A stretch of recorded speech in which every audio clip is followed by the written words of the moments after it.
It was a crisp spring morning in Portland, Oregon, when I found myself standing in front of the neighborhood coffee shop, holding my favorite notebook in one hand and a latte in the other.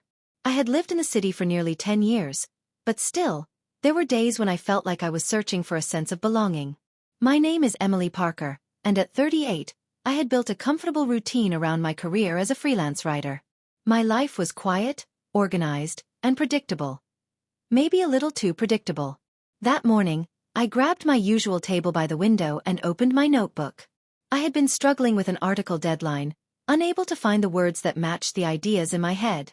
I tapped my pen against the paper, frustrated, when a voice interrupted my thoughts.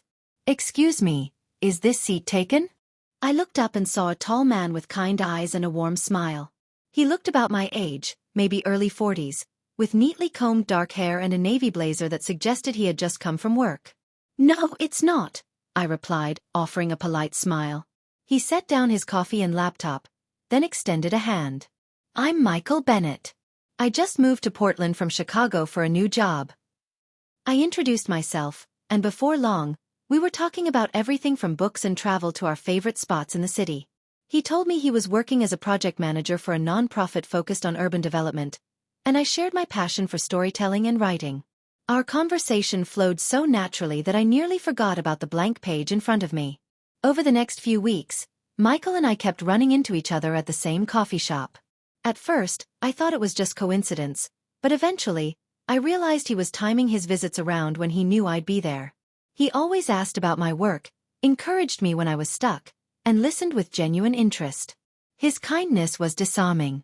One rainy afternoon, I was staring out the coffee shop window when he slid into the seat across from me with a grin. "You look like you're deep in thought.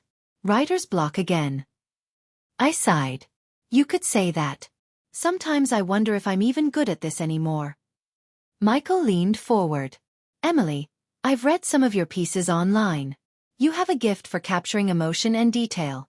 Don't doubt yourself." His words caught me off guard. No one outside my small circle of friends had ever spoken about my writing that way. It was just encouragement, I told myself. Just kindness. But slowly, kindness began to look like something else. When I fell sick one week, Michael showed up at my apartment with homemade chicken soup. When my car broke down, he offered me a ride without hesitation. He even attended a small reading event I hosted at the library, sitting in the front row, clapping louder than anyone else. Each time, I told myself he was just being friendly, just being supportive. Yet, I couldn't ignore how my heart raced whenever I saw him, or how his laughter seemed to linger with me long after we parted. The turning point came on a late summer evening. Portland was glowing in shades of gold as the sun dipped low. Michael had invited me to a community art fair along the Willamette River. We wandered past booths of handmade crafts, live music filling the air, children chasing bubbles across the grass. At one point, we stopped near a food truck serving ice cream. Michael handed me a cone with a playful smile. "You look like a strawberry flavor kind of person." I laughed. "How did you know?" "Just a guess," he said. "But I'm glad I was right." We sat on a bench overlooking the water, enjoying our ice cream in comfortable silence. Then he turned to me, his expression softer than I'd ever seen. "Emily, I know I've been the new guy in your world these past few months, and maybe I've been hiding behind the idea of just being kind. But the truth is, I care about you. More than I expected. I wanted you to know that." My heart skipped a beat. For weeks, I had been questioning my feelings, brushing them aside, convincing myself it was all one-sided. But hearing him say it out loud made everything fall into place. "I thought you were just being kind," I admitted, my voice barely above a whisper. "But I guess I was wrong." Michael smiled, his eyes warm. "Wrong in the best way?" I nodded, unable to hide my own smile. From that evening on, everything between us shifted. Our coffee shop chats turned into long walks through the city. Our laughter filled quiet bookstores and bustling farmers markets. He pushed me to believe in myself again, reminding me that my words mattered. And I, in turn, gave him the sense of home he had been searching for in a new city.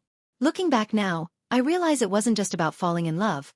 It was about rediscovering joy in the simple moments, about realizing that kindness can sometimes be the first step towards something much deeper. Michael wasn't just kind. He was the one who reminded me that love can arrive when you least expect it, disguised as a smile, a helping hand, or a simple question. Is this seat taken?